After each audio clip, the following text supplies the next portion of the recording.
आज हम अपनी मकई की फसल के आखिरी मरहले पर पहुंच चुके हैं। जैसा कि आप जानते हैं, चंद दिन पहले हमने मजदूरों की मदद से मकई की छलियां उतरवा थी।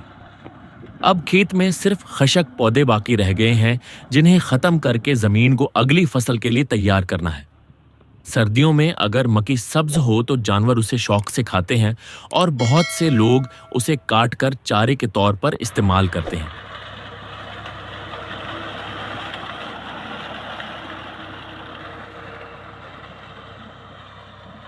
लेकिन गर्मियों में ये पौधे खश्क हो जाते हैं, इसलिए जानवर भी उन्हें कम खाते हैं। अब हम इन बाकियात को खत्म करने के लिए सबसे पहले ट्रैक्टर की मदद से जमीन पर लटा रहे हैं।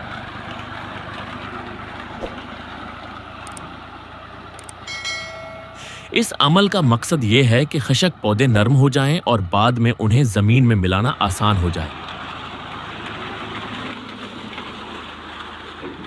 चंद दिन बाद हम खेत में मुनासिब जरी आला चलाएंगे, जिससे ये बाकियात मिट्टी में मक्स हो जाएंगी।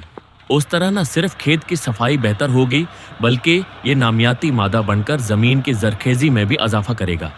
खड़े हुए खश्क टांडे निस्बतन सख्त होते हैं, लेकिन जब उन्हें जमीन पर लिटा दिया जाए तो बारिश, नमी और वक्त के साथ ये नरम हो जाते हैं और मिट्टी में जल्दी शामिल हो जाते हैं। हर किसान का काम करने का अपना अंदाज होता है।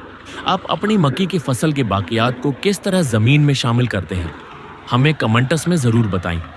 अगर आपको हमारी ये वीडियो पसंद आए तो वीडियो को लाइक करें, चैनल मलिक एग्री फार्म्स 34 को सब्सक्राइब करें और मजीद ज़रई वीडियोज़ के लिए हमारे साथ जुड़े रहें। अल्लाह हाफिज़।